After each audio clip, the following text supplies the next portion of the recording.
We have a very special guest. We have some new people, with some not to take anything away from any of the other new people, but I think everybody would agree that having Mr. Griffin with us today is truly a special. Yay, Griffin! Yay! And for so, thank you, Mr. Griffin, for being with us. I'd like to start with you because you're one of those people. If we can extract some wisdom from you, you've been doing. OG. You're OG. You've been doing this for a long time. You've seen a lot of patterns. You've seen a lot of what's happened throughout the years. Let's, if you don't mind, maybe opening up with just maybe what your take is on what the hell is going on in the world, because I think a lot of people are, kind of having a lot of theories, a little different perspectives and philosophies, but nobody's really sure. Is there awakening? Is this all negative? Is there a global reset consciously or whatnot? Should we be positive, and can we fight back? Well, those are always a good questions. I guess it depends on what time of the day you run across the question and what your mood happens to be, what you had for lunch, and all those things. Because I think all of those possibilities that you mentioned are true. These are very, very serious times. They're very scary times. They're also very wonderful times because of some reasons we might talk about, but mainly because it gives us a chance to make a difference.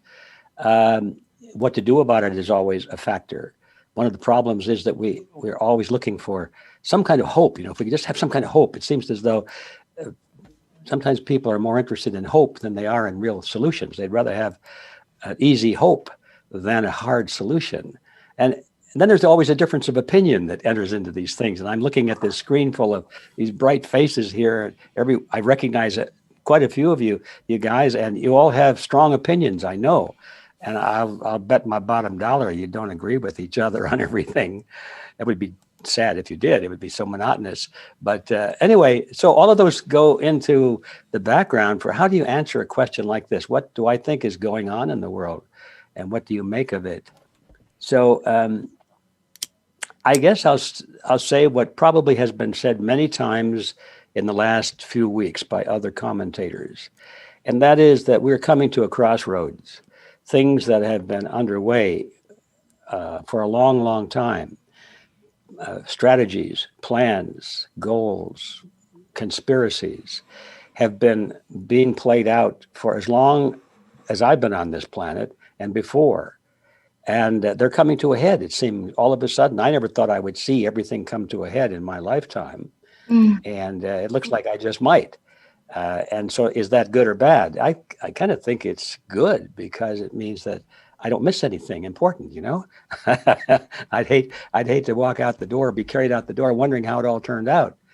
I remember years ago, I heard I think it was an old lady. She was an old lady to me then. I think she was in her 80s even. And he was on television and somebody said, well, what's the good thing about growing old? And she said, I'll never forget it. She said, well, you get to find out how it all turns out. I thought that was a pretty good thing because, when you're younger, you don't know how it's going to turn out, your family and your friends, what's going to happen to them, what's going to happen to the political situation, what's going to happen to the economy, all of these things. Well, you get to find out pretty much if you live long enough. But then you sober up and you say, well, because it never turns out because there's always a new game after the one you're playing is over. So I'm kind of skirting your question because I don't know how to answer what's going on in the world except everything. And I do agree that things are coming to a head right now. And the actions that we take in probably certainly the next year, maybe the next few days for that matter, those actions could be pivotal in determining really long-range consequences. So that is, it's a tremendous opportunity and it's a challenge to all of us who we think at least that we know what's going on in the world. So it means that we really have to be alert and stand up. And the question has come up often. In fact, today I was scouting some news stories and it came up 3 times. People asked the question, well, aren't you afraid? Or aren't you scared? Aren't you worried? Aren't you afraid? And different answers came up. But in my own mind, I was thinking, how can you answer that question? And I decided that you have to make a difference in your mind between being scared and being afraid. Now, I haven't looked those words up in the dictionary to get the nuances, but I suppose that there are enough meanings to those definitions in the common dictionary that they overlap quite a bit. So they mean pretty much whatever you want them to mean. But in my context of this discussion, I would like to make a distinction between the two. I think it'd be crazy not to be scared if scared means that you have some adrenaline pumping through your blood, that you realize that the consequences are really big right now, and you've got to be alert. I mean, you're alert. It's like a fright and a flight sort of a syndrome. You're scared, and then you're. That doesn't mean you're running away from the battle. However, you can be scared, have the dickens scared out of you, but that's different from being afraid.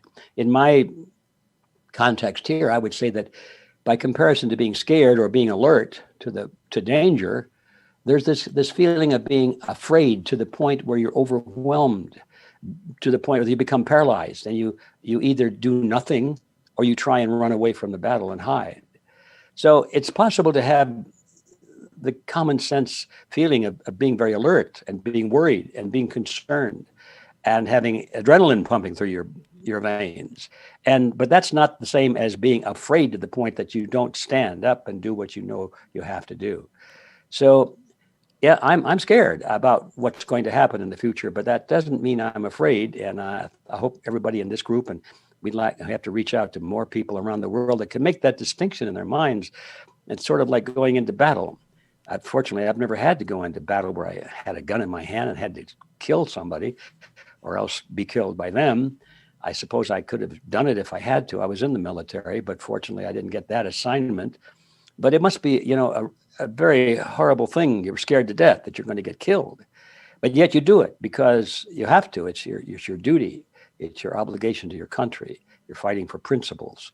Now, there's another issue there. You may be in a war in which the principles are not what you thought. But anyway, in your mind and in the minds of the soldiers out there, they're fighting for principles.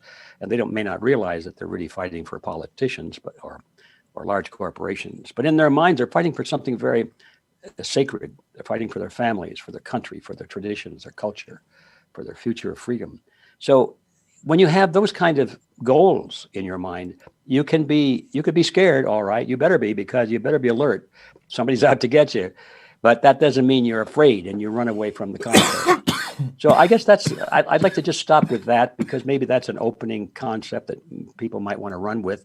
We can come back to it later. That's how I would like to start the discussion, with the difference between scared and being afraid.